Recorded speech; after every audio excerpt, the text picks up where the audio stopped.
Hello everyone, welcome to मिसाल classes. और अभी जो हम लोग डिस्कस करने वाले ऑब्जेक्टिव क्वेश्चन, बल्कि आज इस क्लास में हम लोगों को सब्जेक्टिव क्वेश्चन डिस्कस करना चाहिए था, क्योंकि एग्जाम बहुत करीब है। मेरे दोस्त, मेरा तबीयत सही नहीं होने के कारण मैं आप लोगों का सब्जेक्टिव क्लास नहीं ले पा रहा था, तो मैं कोशिश करूंगा कि आज दोपहर 2 बजे आप लोगों का तबड़तोड़ तरीके से सब्जेक्टिव में जितना भी क्वेश्चन इंपॉर्टेंट होगी मैं निचोड़ करके आप लोगों को प्रोवाइड करने की कोशिश करूंगा। बीच में जो हमारी बॉडी है मेरे भाई, जहाँ पे हमारी चेस्ट काफ़ी ज़्यादा कुछ दिनों से पेन हो रही है, वहाँ पे जिस कारण से मैं खड़े नहीं हो पा रहा था, इस कारण से आप लोगों का सब्जेक्टिव क्वेश्चन मैं पैनल पे यानी डिजिटल बोर्ड में आप लोगों को मैं प्रोवाइड नहीं कर पा रहा हूँ।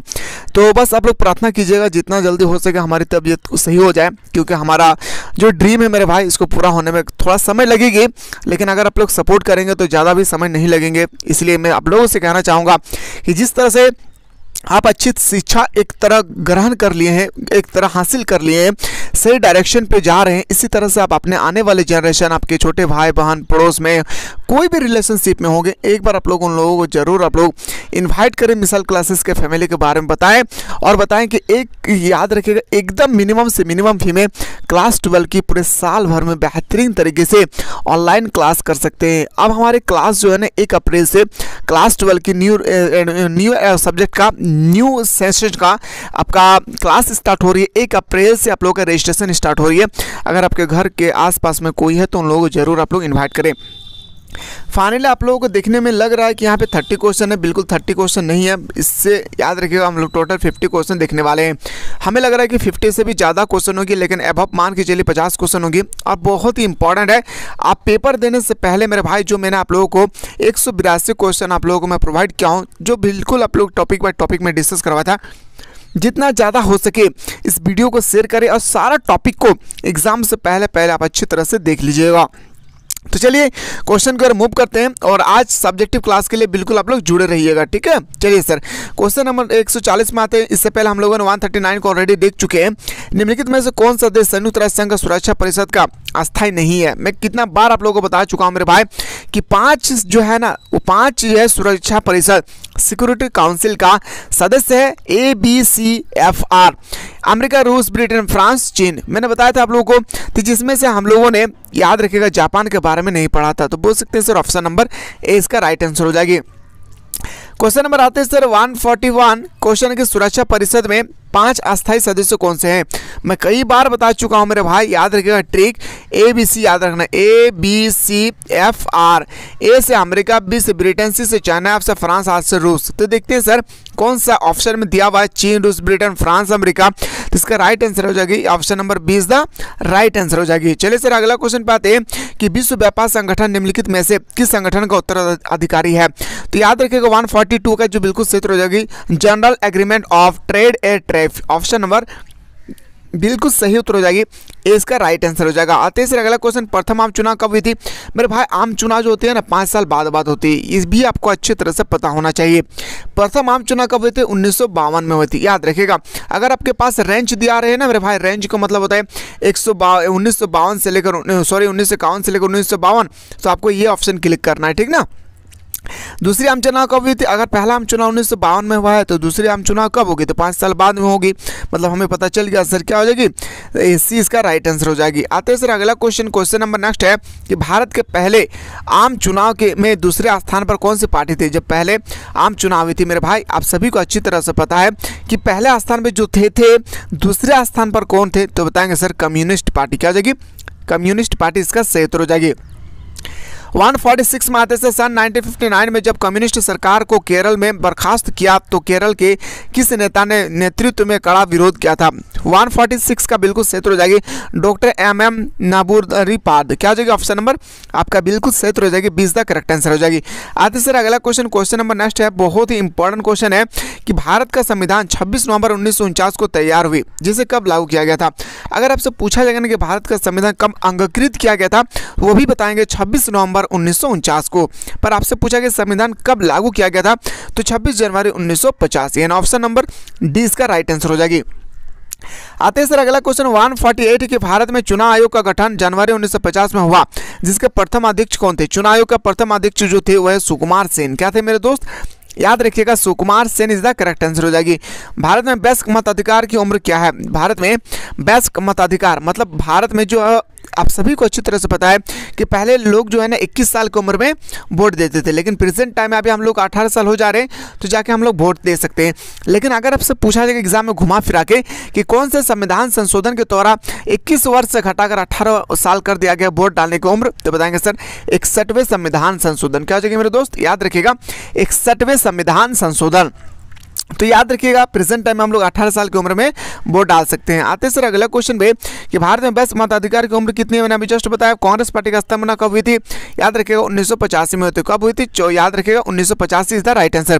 प्रथम आम चुनाव में निम्नलिखित में से किस प्रांत में कांग्रेस पूर्ण बहुमत प्राप्त नहीं हुआ था, मतलब प्रथम आम चुनाव में कौन सा ऐसा राज्य था जहाँ पे कांग्रेस को सही तरीके से वोट नहीं मिला था, तो बताएंगे सर वो राज्य का नाम था उड़ीसा। क्या हो जाएगी, उड़ीसा इसका राइट आंसर हो जाएगी। आसियान की स्थापना कब हुई थी, जो 1950 सॉरी आपका आसियान है, यहाँ पे आपसे पूछेगा आसियान की स्थापना कब हुई थी, तो 1950। बहुत ये क्वेश्चन बहुत इंपॉर्टेंट है मेरे भाई, एक एक क्वेश्चन को ना निचोड़ कर आप लोगों को देखना है। आप आसियान की स्थापना कब हुई थी, इसका आंसर आप लोगों को 152 लिखना है। मैं देखना चाहता हूं कि कितना ऐसे स्टूडेंट्स हैं जो ईमानदारी पूर्वक आप बता रहे हैं सर ये हम लोगों का होमवर्क रहा। पहले आपको होमवर्क लिखना है, उसके बाद 152 क्वेश्चन में लिखना है, डैश देके ए बी सी डी जो भी आपका उत्तर होगी वो जरूर आप लोग यहाँ पे मेंशन करेंगे। मैं देखता हूँ कितना ऐसे स्टूडेंट्स हैं कि जो मैं होमवर्क देता हूँ आप लोग होमवर्क को कंप्लीट कर पाते हैं या नहीं। तो जितना ज़्यादा हो सके आप लोग कमेंट करने की कोशिश कीजिएगा, लेकिन होमवर्क जरूर लिखना है आप लोगों को, ठीक है। चलिए सर आते हैं सर अगला क्वेश्चन कि निम्नलिखित में से कौन आसियान का सदस्य है। इसमें आपको बताना है 4 में से एक कौन सा देश है जो आसियान का सदस्य देश है, तो बताएंगे सर इंडोनेशिया। क्या हो जाएगी, Indonesia, Malaysia, Thailand, Singapore, Laos, Cambodia, ये सब क्या है आसियान का सदस्य देश है। आसियान का सदस्य देश का ट्रिक अगर देखना चाहते हैं तो आप अच्छी तरह से प्लेलिस्ट में जाकर देख सकते हैं पॉलिटिकल साइंस के फोल्डर में। निम्नलिखित में से कौन सा देश 7 पार्टी अलायंस में नहीं था, तो 154 का जो बिल्कुल सही उत्तर हो जाएगी, याद रखिएगा श्रीलंका। क्या हो जाएगी मेरे दोस्त, याद रखिएगा श्रीलंका। और आज ही के क्लास में मेरे भाई मेरा बीच में तबीयत खराब हो गई थी, इस कारण से मैं आप लोगों का सब्जेक्टिव क्वेश्चन नहीं ले पा रहा था, इस कारण क्योंकि मैं खड़ा नहीं हो पा रहा था। पर मैं चाह रहा हूं कि आज मेरा बॉडी जैसा भी रहे, मैं आज आप लोगों को भरपूर 2 बजे भी और शाम के 6 या 7 बजे भी दोनों टाइम में आप लोगों को सब्जेक्टिव क्वेश्चन प्रोवाइड करने की कोशिश करूंगा। और एक क्लास होगी आप लोगों का 196 क्वेश्चन होगी या 197 क्वेश्चन होगा, जिसमें से आप लोगों का तबड़तोड़ क्लास होगी और आप लोगों को वहां पे क्विक रिवीजन करना ऑब्जेक्टिव का, ठीक है। लेकिन 2 क्लास पहले हम लोग देखेंगे सब्जेक्टिव का। तो सब्जेक्टिव के लिए कौन कौन से स्टूडेंट्स हैं जो आप में से तैयार है सर आप क्वेश्चन करवाइए, मैं हम लोग तैयार है, ठीक है। क्वेश्चन में आते हैं सर किस देश में अभी राजतंत्र है, आपको बताना है कि कौन सा ऐसा देश है जो अभी भी वहां पे राजतंत्र रखा गया है, तो बताएंगे सर वो हो जाएगी भूटान। आते सर अगला क्वेश्चन कि सन 1978 में ओपन डोर मुक्त द्वार की नीति किसने चलाई थी। मुक्त द्वार की नीति जो चलाने वाला था ना वो व्यक्ति का नाम आपसे पूछा गया है, याद रखिएगा option number C is the क्या हो जाएगा, option number C is the correct answer हो जाएगी। यूरोपीय संसद का पहला अध्यक्ष यार पहला प्रत्यक्ष चुनाव कब संपन्न हुई थी, 157 का बिल्कुल सही उत्तर होगा 1979। क्या हो जाएगी मेरे भाई, 1979 इज द राइट आंसर। खुले द्वार की नीति किसने अपनाया था, चीन ने, ठीक है।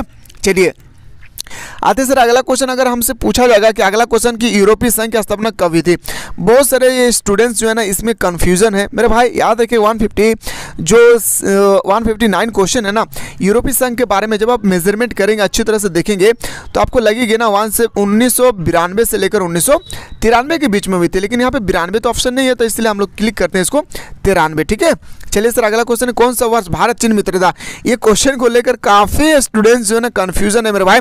ये क्वेश्चन में कभी 1988 आंसर दिखता है, कहीं पे 2006 दिख रहा है, कहीं पे कुछ। याद रखिएगा कौन सा वर्ष भारत चीन मित्रता वर्ष में मनाया गया, या तो आपसे पूछा गया कि मनाया गया, तो मेरे भाई आप इसका आंसर आप अच्छी तरह से, अगर आपसे यहाँ पे क्वेश्चन पूछा जाता ना कि कौन सा ऐसा वर्ष था जो भारत और चीन के बीच दोस्ताना संबंध नहीं था, तो हम लोग कूद के बताएंगे कि 1962। क्यों, क्योंकि 1962 में भारत और चीन के बीच में काफ़ी ज़्यादा युद्ध हुई थी तिब्बत को लेकर, ठीक है। तो इस क्वेश्चन का हम लोग अगर नहीं लगा रहता तो इसका ऑप्शन नंबर बी हो जाएगी, ठीक है।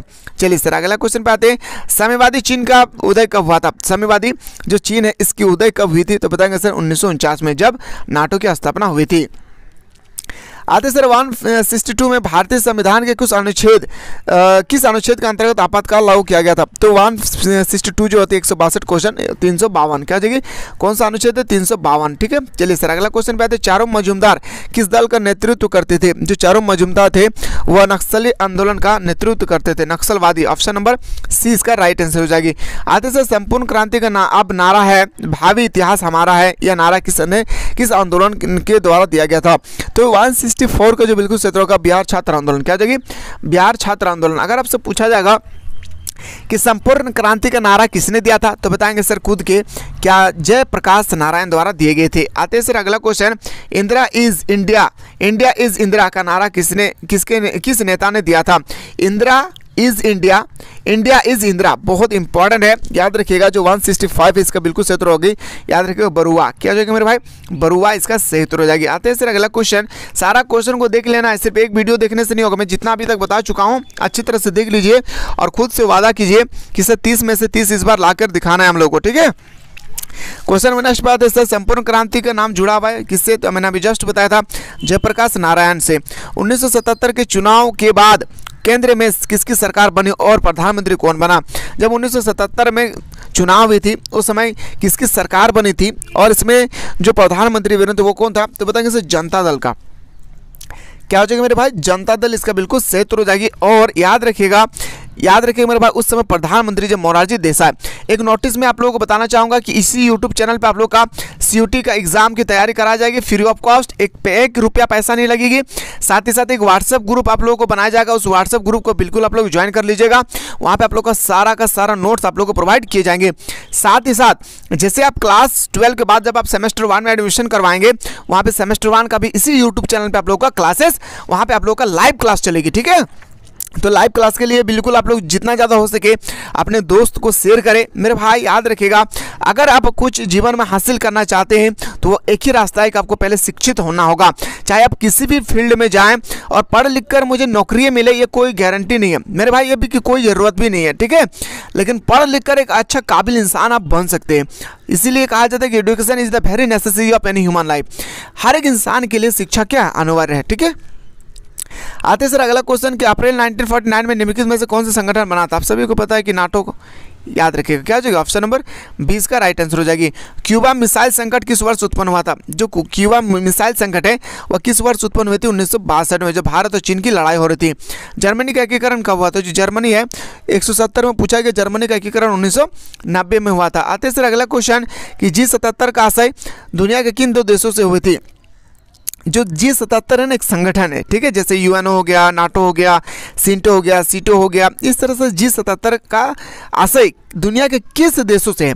तो 171 को जो बिल्कुल सही हो जाएगी विकासशील देश से। क्या हो जाएगी?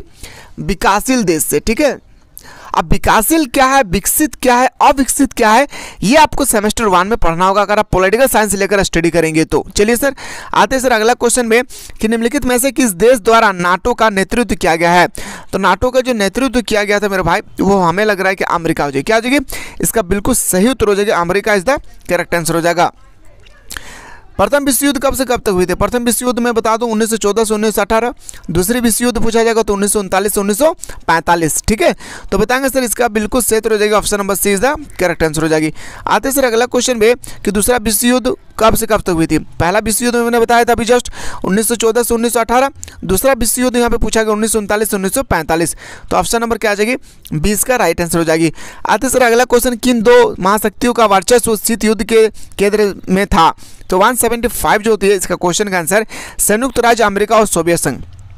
यानी बोल सकते हैं सर ऑप्शन नंबर हम लोग का बिल्कुल सही हो जाएगी, C is the right answer. भारत का अंतिम गवर्नर जनरल कौन था? भारत का जो अंतिम गवर्नर जनरल थे भारत का पूछा गया मेरे भाई तो श्री राजगोपालाचारी। क्या जगह? श्री राजगोपालाचारी। चलिए सर भारत के प्रथम राष्ट्रपति कौन थे? याद रखिएगा भारत के प्रथम राष्ट्रपति डॉक्टर राजेंद्र प्रसाद। क्या थे? भारत के प्रथम राष्ट्रपति थे डॉक्टर राजेंद्र प्रसाद। भारत स्वतंत्र भारत के प्रथम गवर्नर जनरल कौन थे? जब आपसे पूछा जाएगा कि स्वतंत्र भारत के प्रथम गवर्नर जनरल कौन थे तब हम लोग बताएंगे लॉर्ड माउंटबेटन, लेकिन अंतिम गवर्नर जनरल अगर आपसे पूछा जाएगा तो बताएंगे श्री राजगोपालाचारी। ठीक है, भारत पाकिस्तान विभाजन का आधार का क्या बना गया? तो बताएंगे सर 179 का जो बिल्कुल सही उत्तर होगा धार्मिक बहुसंख्यक का आधार। भारत और पाकिस्तान जो अलग हुई थी ना, भारत से विभाजन होकर पाकिस्तान का जो निर्माण हुआ है वो एक ही कारण था, मुस्लिम देश को वो अलग मतलब मुस्लिम कंट्री बनाना चाहता था, इसलिए मुसलमानों को वो कहते थे, मुस्लिम लोगों से कहते थे कि पाकिस्तान चले आए। ठीक है, तो ये बोल सकते हैं सर ऑप्शन नंबर सी इसका राइट आंसर हो जाएगी। भाषा आधार पर सबसे पहले किस राज्य की रचना हुई थी? भाषा आधार पर सबसे पहले आंध्र प्रदेश की रचना हुई थी। याद रखिए कौन सा, याद रखिए कब हुई थी, तो याद रखना 1953 में। ठीक है, संविधान के किस भाषा को राज्य भाषा का दर्जा दिया गया? तो आप सभी को अच्छी तरह पता है, हिंदी भाषा को। किस भाषा के आधार पर 1953 में आंध्र प्रदेश का गठन किया गया था? तेलुगु भाषा में। क्या हो जाएगी मेरे भाई? याद रखिएगा तेलुगु भाषा, इसका बिल्कुल सही उत्तर हो जाएगी।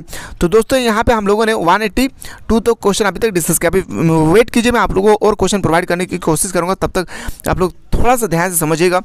आज ही हम लोग डिस्कस करेंगे सब्जेक्टिव। मैं बार बार कह रहा हूँ सब्जेक्टिव क्वेश्चन के लिए आप लोग बिल्कुल जुड़े रहिएगा। साथ ही साथ अगर आपके घर के आसपास में कोई से स्टूडेंट्स जो क्लास 11 में और क्लास 12 में अभी जस्ट जाने वाले हैं, तो उन लोगों को जरूर आप लोग जितना ज़्यादा हो सके उन लोगों को मिसाइल क्लासेस के एक छोटा सा परिवार के बारे में उन लोगों को बताएं, और बताएं कि एक बार फी पे करें 399 रुपया, और क्लास 12 की भरपूर तरीके से आप अच्छी तरह से तैयारी कर सकते हैं। ठीक है, तो चलिए इसी तरह से हम लोग मिलते हैं शाम के समय, यानी दोपहर 2 बजे सब्जेक्टिव क्वेश्चन के साथ।